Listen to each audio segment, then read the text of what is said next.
মঙ্গলবার পয়লা মাঘ কুর্মী বা মাহাতো সম্প্রদায়ের নতুন বছরে এই দিনটি একখান যাত্রা অর্থাৎ যে কোনো শুভ কাজের জন্য প্রস্তুত বলে মনে করা হয়। বছরের প্রথম দিনটিতে কুর্মী কৃষকেরা জমিতে হালচার করেন, 3 বার লাঙল লাগিয়ে প্রতীকে কর্ষণ করা হয়। পয়লা মাঘের দিনটিতে আবার গরাম থানে অর্থাৎ গ্রাম দেবতার স্থানে পশু উৎসর্গেরও রেওয়াজ রয়েছে। নববর্ষের প্রথম দিনটি তাদের কাছে খুবই শুভ দিন, তাই এই দিনে বিভিন্ন শুভ কাজও তারা করে থাকেন। আষাঢ়ের দিনে হচ্ছে প্রথম কৃষিকাজের আরম্ভ।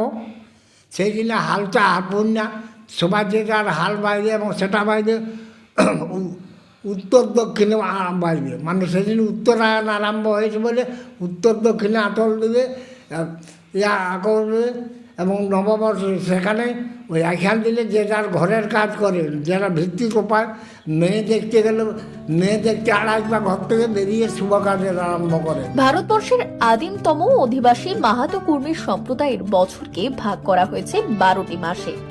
মধু, বিহা, মৌহা, নিরন, ধরন, বিহন, রূপা, করম, টান, সহরই, মাইশোর ও জার। প্রতি মাসেই কোনো না কোনো পার্বণ আছে, আর সেই সব পার্বণের সঙ্গে জুড়ে রয়েছে বিভিন্ন কৃষি ভিত্তিক আচার অনুষ্ঠান। প্রাচীন এই জনজাতির সব আচার অনুষ্ঠানই প্রকৃতি কেন্দ্রিক।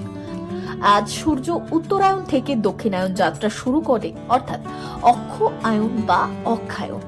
এই শব্দ থেকেই আইখ্যান যাত্রা। কুর্মী সম্প্রদায় প্রকৃতির পূজারী এবং তারা কৃষি ভিত্তিক জনজাতি, তাই আইখ্যান যাত্রার দিনে কৃষি কাজের সূচনা করা হয়। একে তারা বলেন হালচার বা হালপুন ন্যাচ। সমাজে আইখ্যান দিন অর্থাৎ পয়লা মাঘটার মূল্যায়ন ছিল বিশাল। এই দিনটার জন্য পুরো সমাজ অপেক্ষা করে থাকতো, কিন্তু বর্তমান প্রেক্ষাপটে মানুষ এই দিনটার কথা ততখানি আর কর্মব্যস্ত মানুষ পালন করতে পারছে না। প্রথমত যাদের ইচ্ছা ছিল, ধরুন সরকারি ছুটি নেই, ফলে তারা কোনো মতো স্কুল, যারা বাচ্চারা পড়ে স্কুল কামাই করতে পারছে না, অফিস কামাই করতে পারছে না, ফলে একটা শ্রেণী এই দিনটাকে ভুলতেই বসেছে। একমাত্র আজও যারা ধরে রেখেছে তারা একমাত্র কৃষি সমাজ, কৃষিজীবী মানুষ এবং কৃষির সাথে যারা জড়িত, তারাই আজকে দিনটাকে খুব ধুমধাম করে পালন করে। সকালে সারা বাড়ির লাতা করে। লাতা করা হলো গোবর দিয়ে সারা বাড়ি লেপে দেওয়া। গ্রামের যাদের মাটির বাড়ি আছে তারা নিয়মিতভাবেই লাতা করে। তারপর স্নান সেরে ভিজে কাপড়ে গরু, বলদ বা মোষের সঙ্গে লাঙল জুড়ে জমিতে 2.5 পাক লাঙল করে বাড়িতে ফেরেন পুরুষেরা। স্নান সেরে ভিজে কাপড়ে বাড়িতে বরণ উপাচার হাতে অপেক্ষা করেন বাড়ির বউ।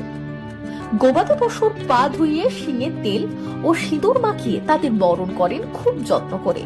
বেতের তৈরি পাত্রে এদিন গবাদি পশুকে খাওয়ানো হয়। ব্যুরো রিপোর্ট, আজকের ঝাড়গ্রাম।